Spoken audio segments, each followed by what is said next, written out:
Caminando entre abejas, aprendiendo de la apicultura con pasión.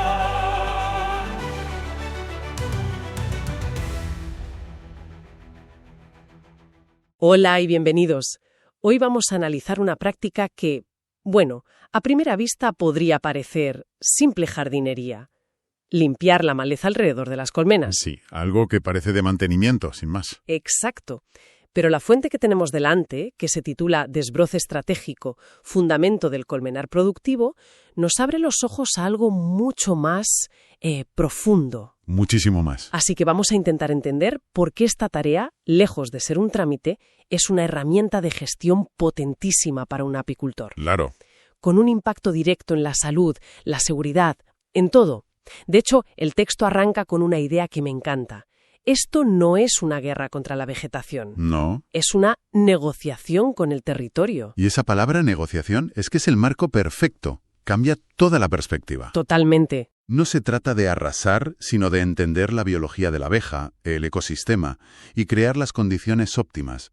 Vamos, lo que el autor propone es ver el desbroce como el diseño de un microclima a medida. Un microclima. Sí, hay una frase al principio que es lapidaria. Dice que la diferencia entre un colmenar vulnerable y uno eficiente y productivo reside en cómo se gestiona su entorno inmediato. Así de claro. Así de importante. Pues vale, vamos a desgranar esto, vamos a esas razones técnicas. Venga. Porque lo primero que se me ocurre, lo más básico, es la comodidad del propio apicultor. El texto lo llama accesibilidad operativa. Claro. Es que moverse entre zarzas y matorrales, vamos, tiene que ser una pesadilla. Desde luego. Pero es que va mucho más allá de la comodidad o de ahorrarse unos cuantos arañazos. Pensemos un poco en lo que implica. A ver. Imagina que hay un incendio cerca. Tienes que evacuar las colmenas. Cada minuto cuenta. No puedes perder media hora abriendo camino con un machete. O una enfermedad, supongo. Exacto. Detectas un brote, necesitas aplicar un tratamiento urgente. Esa supuesta incomodidad se convierte de repente en un factor de riesgo crítico. Entendido. O sea que lo que parece un ahorro de tiempo es en realidad una inversión en seguridad y en eficiencia. Eso es. Pero el texto sigue. Y menciona algo que me ha parecido fascinante, la gestión de la humedad. Esto es clave. ¿Cómo puede afectar la maleza a la humedad dentro de una caja de madera que en teoría está cerrada? Pues es una conexión directa y además muy perjudicial. La vegetación densa, sobre todo la hierba alta que crece pegada a la piquera, Sí. funciona literalmente como una esponja. Una esponja. Atrapa el rocío o retiene el agua de la lluvia y crea una atmósfera de humedad constante alrededor de la colmena. Ese aire húmedo, claro, entra. Y ahí empiezan los problemas. Y menudos problemas. Es el caldo de cultivo perfecto para enfermedades por hongos. El autor menciona dos de las peores: Ascosphaera apis, que es la cría escayolada, ¡Qué nombre! y Nosema, que es un parásito intestinal devastador. Pero además, esa humedad genera moho en los cuadros, en el alimento, y obliga a la colonia a gastar una energía tremenda solo para mantener la temperatura. Es decir, que un buen desbroce actúa casi como un tratamiento sanitario preventivo. Precisamente. Evitas que las condiciones para la enfermedad siquiera aparezcan. Es una intervención directa en el microclima. Y hablando de microclima, llegamos al siguiente punto, el control térmico. Ajá. Y aquí es donde se pone la cosa realmente interesante, porque no es tan simple como quitar plantas para que entre más sol. Para nada. Es un equilibrio muy sutil. Sí, porque esto me llamó la atención, parece contradictorio. El texto explica que la vegetación puede ser un problema por exceso. Demasiada sombra. Y por defecto. Por un lado, si hay demasiada sombra, sobre todo en invierno, el sol de la mañana no llega a calentar la colmena. Y ese primer calor es vital para que las abejas se activen. Una colmena a la sombra tarda mucho más en arrancar por la mañana. Y ese retraso, día tras día, son menos horas de vuelo, o sea, menos néctar. Claro. Pero como bien dices, el problema opuesto es igual o peor. El exceso de limpieza. Si un apicultor se pasa y deja las colmenas en una explanada sin nada, lo que en invierno era una ventaja, en verano se convierte en un horno. Un horno literal. El sobrecalentamiento les provoca un estrés hídrico brutal. Y en olas de calor extremas, el texto advierte de que la cera de los panales se puede llegar a derretir. El colapso total. El colapso total de la estructura. Entonces el apicultor no es un jardinero, es casi un arquitecto del paisaje. Tiene que jugar con el sol y la sombra durante todo el año. Has dado en el clavo. Es una gestión dinámica, no estática. Y para cerrar este bloque de razones, hay dos más que son pura seguridad. A ver. La primera, incendios. 1,5 metros de suelo limpio alrededor de las colmenas, sin hierba seca ni hojarasca. Actúa como un cortafuegos. Un cortafuegos natural. Es tu póliza de seguro. Y la segunda, control de plagas. La maleza es el escondite ideal para roedores, para el avispón asiático. Que las emboscan desde ahí. Exacto, al limpiar les quita su refugio. Queda clarísimo el porqué. Ahora, vamos al cómo. Porque una cosa es la teoría y otra es ponerse manos a la obra. Claro. Y lo que propone la fuente es un método muy estructurado, casi un plan urbanístico. Habla de dividir el terreno en 4 zonas concéntricas. Sí, y este método es lo que separa un desbroce a ciegas de uno estratégico. Te permite aplicar la intensidad correcta en el lugar correcto. Vale. La zona 1 la llaman la zona crítica. Es el área inmediata, de la colmena a unos 2 metros de distancia. ¿Y ahí? Aquí la norma es tajante. Limpieza total. 0 vegetación. Ni una hierba. Es el espacio vital de la colmena. 2 metros de tierra desnuda. Suena casi estéril, ¿no? Podría favorecer la erosión. Es una buena observación, y el texto lo menciona en los errores comunes. La clave es que es una zona pequeña, y si hay pendiente, se puede gestionar con grava o una malla. Pero la prioridad aquí es máxima. 0 humedad y despegue limpio para las abejas. Entendido. Luego, de los 2 a los 8 metros, está la zona 2, la operativa. El espacio de trabajo. Eso es, el espacio del apicultor y la pista de aterrizaje y despegue de las abejas. Aquí ya no se exige tierra desnuda, pero la vegetación tiene que estar muy baja, como un césped corto. Vale, entiendo el degradado. Y supongo que a medida que nos alejamos, la intervención es menor. Exacto. La zona 3, la periférica, va de los 8 a los 20 metros. Y aquí el enfoque cambia por completo. Ya no se trata de limpiar. No, se trata de gestionar selectivamente. Se quitan las zarzas, lo que el texto llama vegetación hostil, pero se protege y se fomenta la flora útil para las abejas. Y más allá, la zona 4. La zona 4, el paisaje productivo. Ahí ya la labor es conservar el entorno natural. Y este modelo de zonas nos lleva a otra cosa. A que no toda la vegetación es igual. Por supuesto, un desbroce destructivo arrasa con todo. Uno inteligente distingue. ¿Y qué pautas da? Pues muy claras. Las herbáceas anuales, esas hierbas que crecen rápido y retienen humedad. Fuera. Fuera. Sobre todo en las zonas 1 y 2. El matorral bajo se controla, se poda para que no sea impenetrable.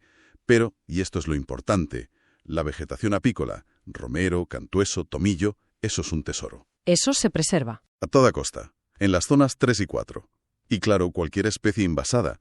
Erradicación completa. Vale, pero me surge una duda.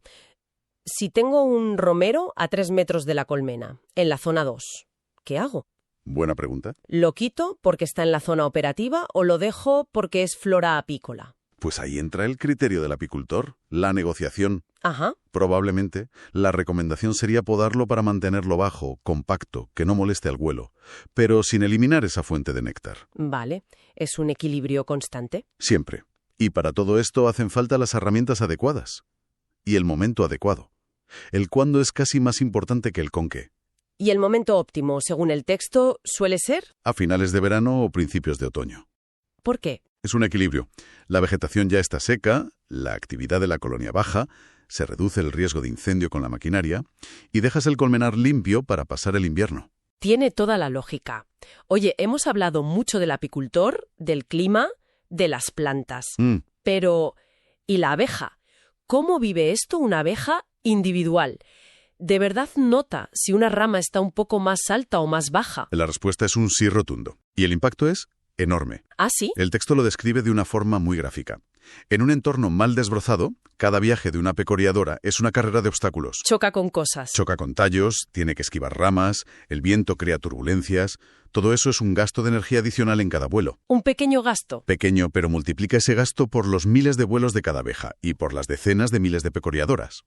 El despilfarro energético es monumental. Y en cambio, un entorno bien despejado. Un entorno bien despejado crea lo que el autor llama envolventes aerodinámicas estables. Suene muy técnico. Pero la idea es simple. Las abejas tienen pasillos de vuelo limpios, predecibles. Sus trayectorias son rectas, eficientes, minimizan el gasto energético. ¿Y esa energía que no se malgasta? Se invierte en lo que importa, producir más miel. Es la conexión final.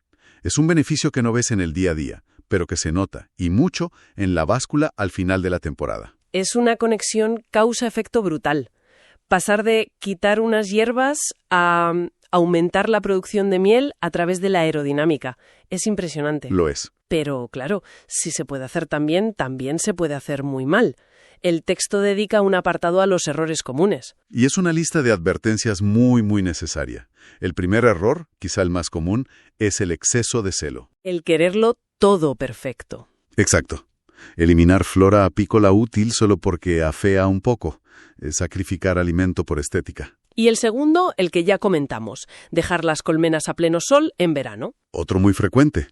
Pensar que esto es un trabajo de una sola vez.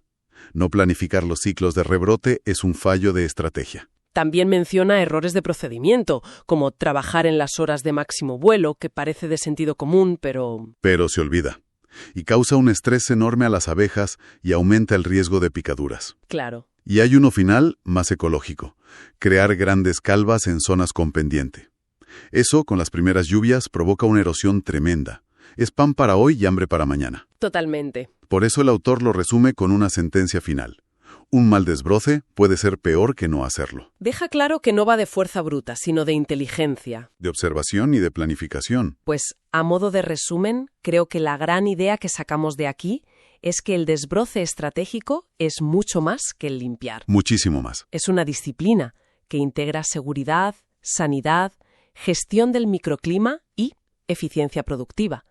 El apicultor se convierte en un gestor de su territorio a pequeña escala. Sí, consciente de que cada planta que corta o que deja tiene una consecuencia. Exacto. Y me gustaría cerrar volviendo a esa idea del principio, la de la negociación. Me parece perfecto. La conclusión del texto lo dice de una forma muy bonita. La vegetación es aliada cuando se gestiona con inteligencia, pero enemiga cuando se la deja crecer sin criterio. No es una lucha. Es un diálogo constante. Para que las abejas no solo sobrevivan, sino que prosperen. Una perspectiva fascinante. Y todo este análisis, centrado en el micropaisaje que el apicultor controla, nos deja con una pregunta final para la reflexión. A ver, Si una gestión tan pequeña, de apenas unos metros, tiene un impacto tan profundo en el vuelo y el bienestar de las abejas, ¿cómo no van a impactar las prácticas agrícolas y de gestión del paisaje a gran escala? claro. La eliminación de linderos, el monocultivo, los herbicidas, prácticas que están fuera del control del apicultor, pero que aplican los mismos principios a una escala regional o nacional. La reflexión se expande de la custodia de un colmenar a la custodia de todo un ecosistema. Ahí queda esa idea para seguir pensando.